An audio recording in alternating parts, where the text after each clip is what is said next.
Have you ever noticed how those frustrating problems at work sometimes lead to really creative solutions? Yeah. Like you have to think outside the box and the team pulls together. Absolutely. Well, that's what we're going to look at today. We're going to Uh-huh. deep dive into this situation at a global media localization company Sounds interesting. where the finance team Okay. was facing some major tech issues, Ah. but instead of letting those problems defeat them, Right. they actually turned it into an opportunity to kind of reinvent themselves. Got it.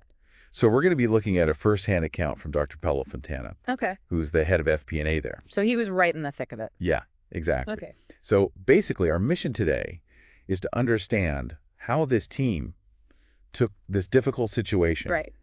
and used it as a springboard, Okay. not just to survive, Right. but to actually change the way they worked and the way they saw themselves as a team. I see. I think it's something, especially if you've ever felt bogged down Yeah. by like really clunky systems or processes. Absolutely. So to start off, Okay. Dr. Fontana describes their initial situation as pretty tough. Mm-hmm. He talks about multiple dispersed, inconsistent information systems, Wow.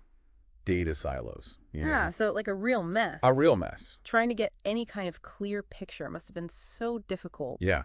And you can imagine trying to like get a clear financial overview with data scattered across different platforms that don't even talk to each other. Yeah, it's a nightmare. Right. Especially for a team that needs to be making quick decisions based on accurate information. Exactly. And he even uses the word roadblocks to describe how these legacy systems were actually preventing them from providing good insights. I see. And it wasn't just the systems themselves. Uh-huh. They were also dealing with like really complex reporting requirements Mm-hmm. and trying to figure out where the data was actually coming from. Right. So it was just this constant struggle. So how did they turn things around? Well, that's where it gets really interesting. Okay. So while the company was actually investing in big tech projects, Mm-hmm. a lot of them weren't delivering what they promised. Yeah, I've seen that happen so many times. Right. Spend tons of money and then nothing really changes. Exactly. Or it makes things worse. Yeah, but this FP&A team, Okay. they decided to kind of take matters into their own hands. Okay. So they started building their own solutions from scratch. Wow, from scratch. Yeah. And they used the business intelligence tools they already had. Okay. And most importantly, Yeah. their own human intelligence. So instead of waiting for some big tech solution, Yeah, they were like, let's figure out what we can do with what we have. exactly. That's impressive. And they did some really creative things. Like they even started using shared online documents. Like Google Docs or something. Yeah, like that, to track data discrepancies in real time. So they were basically building their own communication system outside of the official reporting tools. Right, because the official tools weren't working. Yeah. They were flawed. That's amazing. So it was this real, like, scrappy, can-do attitude. I love that. And it led to this big realization for Dr. Fontana. What was that? He says, we're not just doing our jobs. Mm-hmm. We're making things happen.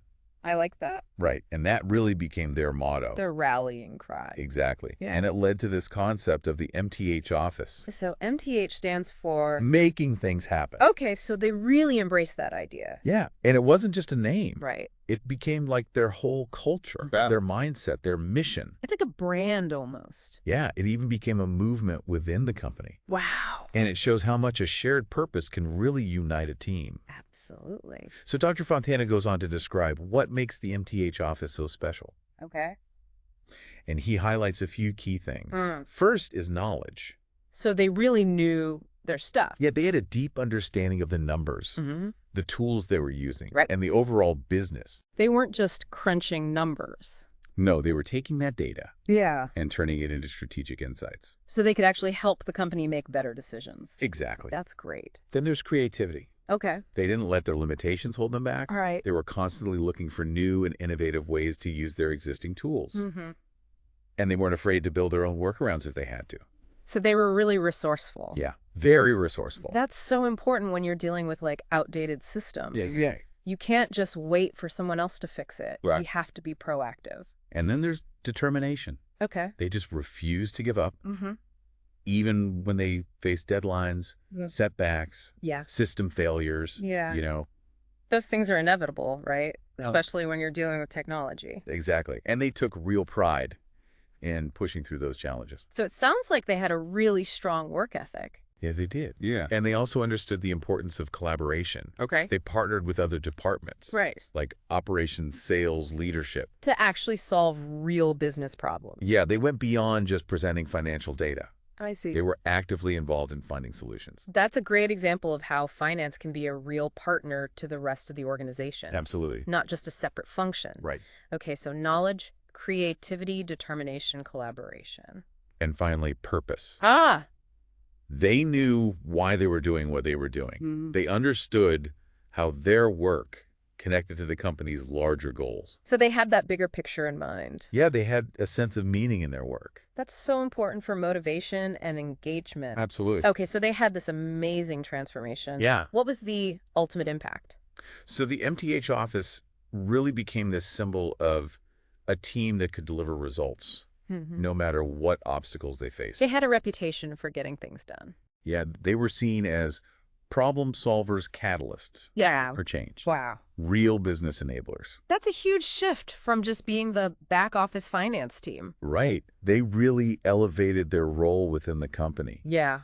And I think one of the biggest takeaways from Dr. Fontana's story Okay. is that great things don't always require perfect circumstances. That's true.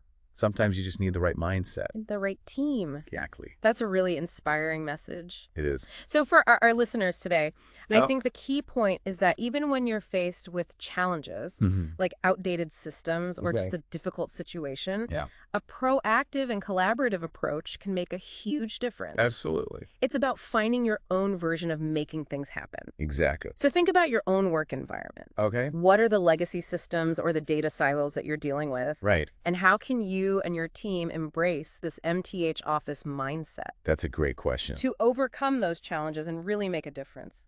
And to create something truly special. Yeah, something to think about. It is. Thanks for joining us Thanks for having me. for this deep dive into the MTH office. It's been great, Oh, Robert.